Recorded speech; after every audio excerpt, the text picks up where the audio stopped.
خوشی تو ہے ہی ہے، لیکن اس مجلس علم سے دور جانے کا غم بھی ہے۔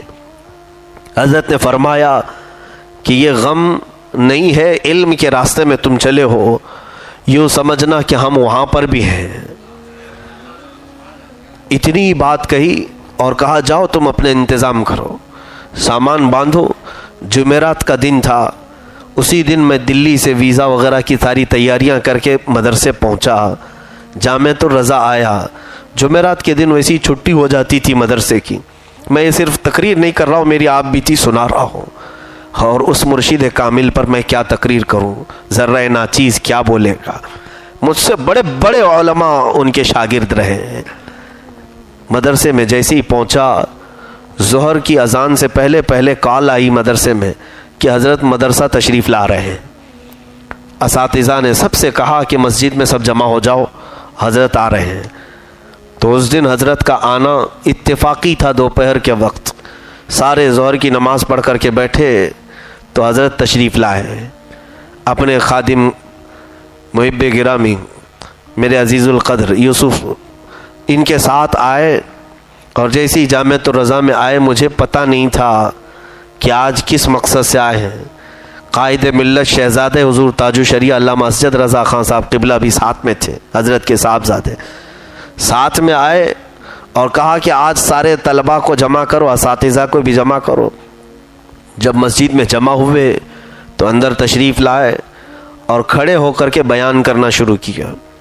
کہا کہ آج ہمارے لیے ایک اچھی بات ہے کہ جامعۃ الرضا کا الحاق جامعۃ الازہر سے ہوا ہے، ہمارا رابطہ جامعۃ الازہر سے ہوا ہے، اور ہمارے ہاں پڑھنے والے ایک ہونہار طالب علم میرے نام لے کر کے حضرت نے فرمایا کہ یہ جامعۃ الازہر جا رہے ہیں، اور کچھ نصیحتیں فرمائی۔ اپنے دور کا واقعہ بیان کیا کہ جب میں جامعۃ الازہر گیا تھا تو میرے ساتھ کیا معاملات ہوئے تھے۔ ایک آدھا گھنٹہ بیان فرمایا، اور اس کے بعد کہا دیکھیں یہی مرشد کی خصوصیت ہوتی ہے، دل میں جو ہوتا ہے وہ جان لیا کرتا ہے۔ سارے لوگوں کے سامنے آپ نے اعلان یہ کیا کہ یہ ہمارے طالب علم ہیں، جامعۃ الرضا کی دستار بندی عرس رضوی میں ہوتی ہے، جس کو ابھی 2 مہینے باقی ہیں، یہ اس سے پہلے ہی جا رہے ہیں، اس لیے میں گھر سے ہی امامہ لے کر آیا ہوں، ان کی دستار بندی کر دوں۔ میں نے دستار بندی کا کوئی ذکر حضرت کے پاس نہیں کیا تھا، میرے دل میں یہ بات تھی کہ یہ دستار سے پہلے میں جا رہا ہوں۔ دستار کا مطلب ہوتا ہے امامہ شریف باندھتے ہیں اور فارغ ہونے کی سرٹیفکیٹ دیتے ہیں۔ اس دن حضرت نے اس دن اعلان کیا، اساتذہ طلبہ سب کے سامنے مجھے امامہ شریف باندھا، ایک عطر کی شیشی دی اور ایک دستی مجھے دیا، وہ سب رکھی الحمدللہ محفوظ۔ اتنا دینے کے بعد آپ رخصت کیے اور میں چلا گیا۔ میرے عزیزوں، یہ بات میں اس لیے عرض کر رہا ہوں، آج کھل کر کے سن لیں پوری اس تاریخ کو۔ جانے کے بعد میرا داخلہ حضرت کی ایما پر، حضرت کے مشورے پر ہی ہوا جامعۃ الازہر میں۔ داخلہ ہونے کے بعد پڑھنے لگا، چند دن گزرے تھے کہ حضرت سے رابطہ ہوا۔ ہمارے کرم فرما حضرت کے خلیفہ بھی ہیں، مرید بھی ہیں، طارق حسن صاحب جدہ میں رہتے ہیں، ان کی بڑی احسان فرمائی ہمارے ساتھ رہی کہ ہمیشہ وہ فون لگاتے اور حضرت سے مجھے بات کرواتے۔ میرے طالب علمی کا زمانہ، بڑے خرچے نہیں کر سکتے تھے اس زمانے میں، اکثر ایسا ہوتا کہ ہر 1 دن بعد یا 2 دن بعد حضرت کی کال آتی، صرف کتابوں کے بارے میں پوچھنے کے لیے کہ وہاں جاؤ، اس لائبریری میں فلاں کتاب ڈھونڈو۔ میرا یہی کام تھا، صبح سے شام تک حضرت کو جن کتابوں کی ضرورت ہوتی وہ ڈھونڈ کر نکالتا۔ آپ کی پسند کیا تھی وہ مجھے اچھی طرح سے معلوم ہو گیا تھا۔ تقریباً 700 اور 800 سال پہلے کے فقہا کی کتابیں ڈھونڈتے تھے ہمیشہ۔ اور صرف میں تاریخ وفات بتا دوں کہ یہ اس زمانے کے محدث کی لکھی ہوئی کتاب، نکلواؤ اسے، اس دکان سے خرید لو۔ تو 2 مہینے کے اندر تقریباً 1 لاکھ کے قریب کی کتابیں خرید چکا تھا، میرے اپنے پیسے نہیں، حضرت کے ہی پیسے۔ کتابیں خرید کر کے 4 کارٹون بن گئے بڑے بڑے۔ اس وقت اب ان کتابوں کو بھیجنے کی بات آئی کہ حضرت کو کتابیں اتنی خریدوائے ہیں، اب بھیجنا ہے بریلی شریف مصر میں۔ تو میں نے فون کیا کہ یہ بھیجنے کے لیے کیسے کریں. جا کر کے شپ کا معلوم کر کے آیا. پتہ چلا کہ جہاز میں ڈالیں گے تو 1 مہینے کے بعد آ کر ملتی ہیں, اور کبھی یہ لوگ کسٹم والے پریشان بھی کرتے ہیں. اور پھر کارگو کا ہم نے معلوم کیا, اس کے بھی بڑے خرچے تھے. کتابیں جتنی کی نہیں تھی اتنا بھیجنے میں خرچہ تھا. تو یہ ساری چیزیں ہوئیں. تو طارق حسن صاحب سے میں نے پوچھا کہ کتابیں کیسے بھیجواؤں. کہا حضرت سے پوچھ لیتے ہیں. حضرت کو فون لگایا گیا. اس وقت حضرت نے فرمایا کہ اس سے کہو سلمان کو کہ وہ خود ساتھ میں لے کر عرس رضوی میں آ جائیں. عرس رضوی 4 دن باقی تھے. اعلیٰ حضرت کا عرس آنے والا ہے, 4 دن باقی تھے. کہا کہ وہ ٹکٹ نکالے اور ساتھ میں ہی وہ کتابیں لے کر بریلی آ جائیں. میری خوشی کی انتہا نہیں تھی.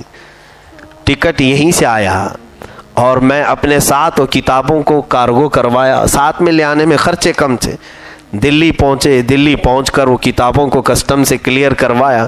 دلی سے بریلی کا سفر بڑا دقت کا تھا. کھڑے کھڑے 6 گھنٹے سفر کرنے پڑے. بہرحال وہ ساری چیزیں اپنی جگہ پر. رات کے 12 بج رہے تھے جب گھر پہنچا. حضرت جاگ رہے تھے انتظار میں کہ کتابیں مصر سے آ رہی ہیں. جب پہنچی وہ اتفاق ایسا تھا کہ وہ کارٹون پانی لگ کر پھٹ بھی گئے تھے. پیش کیا کتابیں. ایک ایک کتاب تقریباً 1:30 بجے تک ہر کتاب کو کھول کر دیکھتے رہے اور جمع کرتے رہے. اس کے بعد کہا کہ جاؤ مدرسے میں جاؤ, کل جلسہ ہے عرس رضوی کے اسٹیج پر. وہاں پر سارے عرس میں شریک رہو اور اس کے بعد پھر واپس جانے کا دیکھا جائے گا. کھانا کھلائے بھیجے. جب میں جامعۃ الرضا میں پہنچا, عموماً کیا ہوتا ہے میں آپ کو بتاؤں, اس زمانے میں جو ایک بار ہندوستان سے جامعہ ازہر کے لیے جاتے ہیں طلبہ, وہ 4 سال کے بعد واپس آتے ہیں. 4 سال کے بعد واپس آتے ہیں. اور میں گیا تھا ابھی 4 مہینے نہیں ہوئے تھے, واپس آیا. تو صبح کے وقت میں اپنے پرانے کمرے میں داخل ہو رہا ہوں. میرے ساتھی سب سوئے ہوئے تھے اور انہوں نے جیسی میری آواز سنی اٹھے. اس میں تو کچھ ہمارے ساتھی تھے, انہوں نے پکڑ کر کے بھی دیکھا کہ حقیقت میں آیا ہے کہ خواب دیکھ رہے ہیں, کیونکہ مصر سے کوئی اتنی جلدی آتا نہیں. بہرحال حضرت کی کرم فرمائی تھی کہ دوبارہ بلایا. اور اس کے بعد وہ دن ایسا تھا کہ وہ دستار بندی کا دن تھا. ہمارے جتنے ساتھی تھے ان کی دستار ہو رہی تھی اس دن. ظاہر سی بات ہے دستار کی تیاریاں بہت پہلے سے ہوتی ہیں جامعۃ الرضا میں, جیسے جبہ سلانا, ان کے عمامے لانا, یہ سب مسئلے رہتے ہیں. میں تو اچانک ٹپکا ہوا تھا, میرا تو نام بھی نہیں تھا کیونکہ لے کر کے جا چکا تھا. اس دن جلسے میں آئے اور جلسے میں رات کو جب اسٹیج پر ہم بیٹھے تھے, اب میرے ساتھیوں کے نام کا اعلان ہو رہا تھا. جو مفتی کورس میں پہلے 7 طلبہ تھے, 7 یا 8 تھے, ان کے نام کا اعلان ہو رہا تھا. تو اعلان کرنے والے ہمارے استاد نے میرے نام کا بھی اعلان کیا کہ یہ بھی واپس آئے ہوئے ہیں دستار بندی کے پروگرام میں. لیکن نہ وہاں میرا جبہ تھا نہ میرا امامہ تھا. ظاہر سی بات ہے اس میں ان کی غلطی نہیں تھی, یہ تو میں اچانک آیا تھا. تو اس وقت میرا نام کا اعلان تو ہوا کہ ان کی بھی دستار بندی ہے. تو اس وقت حضرت کو ان کے داماد حضرت علامہ مفتی شعیب رضا نعیمی رحمۃ اللہ علیہ, ان کا بھی وصال ہو گیا. وہ بھی ہمارے بڑے مشفق تھے. کان میں حضرت سے انہوں نے کہا کہ ان کو بھی دستار دی جائے, امامہ نہیں آیا ہے. تو حضرت نے کہا کہ آپ کا اپنا نکال کر کے دے دو. مفتی شعیب رضا صاحب نے اپنا امامہ دیا اور پھر اسٹیج پر حضرت نے پکڑا اور پھر مجھے دے دیا امامہ شریف. سر پر وہ ایک لپیٹا باندھتے تھے اور دے دیتے تھے. اس دن میرے فخر کی اور کوئی بات نہیں رہ گئی. ایک بار کیا دل میں سوچا تھا کہ میری دستار سے پہلے جا رہا ہوں, جانے سے پہلے بھی دیا اور واپس بلا کر رسم کے اعتبار سے جو ہوتی وہ بھی دیا, وہ بھی مجھے ملی. میرے ساتھی جتنے بھی تھے وہ بہت رشک کرتے تھے. بہرحال بات آئی گئی ہو گئی, دستار بندی مل بھی گئی, رسمن جو ہوتی تھی وہ بھی مل گئی, اور پہلے حضرت کی عنایتوں سے تھی وہ بھی ہو گئی. عرس ختم ہوا. عرس ختم ہو کر کے دوسرا دن تھا, مجھے واپس اپنے وطن آنا تھا. میرے والدین وغیرہ سے ملاقات کر کے 8 دن کے بعد مجھے واپس مصر جانا تھا.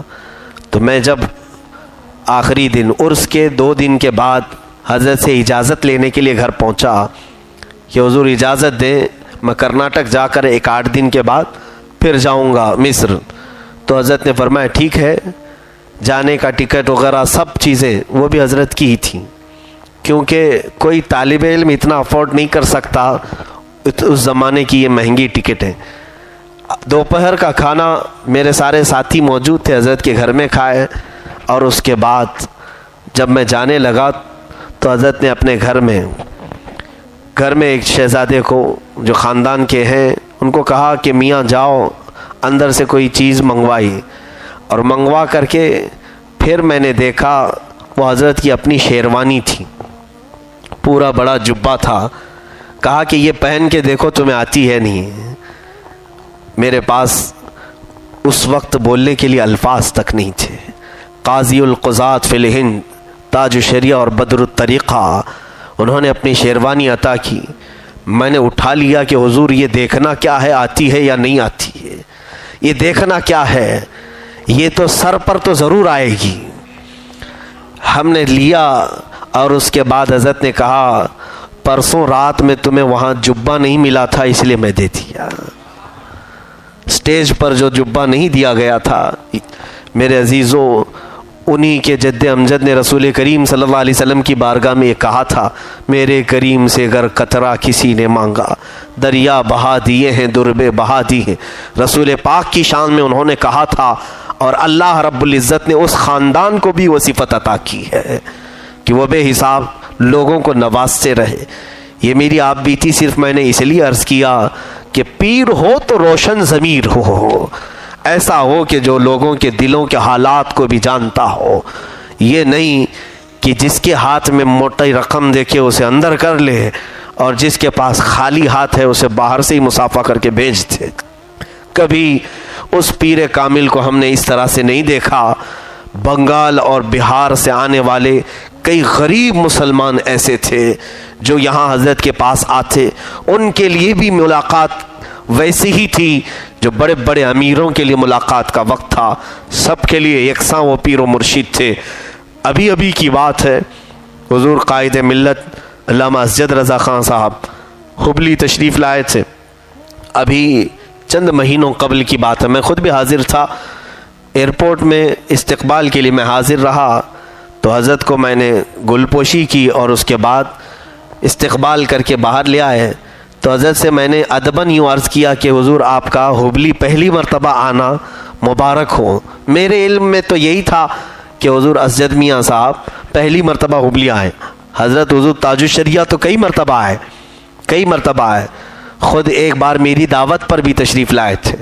فخر اظہر کانفرنس حبلی میں ہوئی تھی، اس وقت حضرت 2009 میں تشریف لائے تھے. اسجد میاں صاحب جب تشریف لائے تو میں نے ایسے اخلاقاً کہا کہ آپ کا پہلی مرتبہ حبلی آنا مبارک ہو. تو اسجد میاں صاحب قبلہ ادام اللہ اقبال، انہوں نے کہا نہ مولانا پہلی بار نہیں، یہ دوسری بار آیا ہو. کہا کب آپ آئے تھے؟ کہا آج سے 35 سال پہلے. کہا ہم تو پیدا بھی نہیں ہوئے تھے.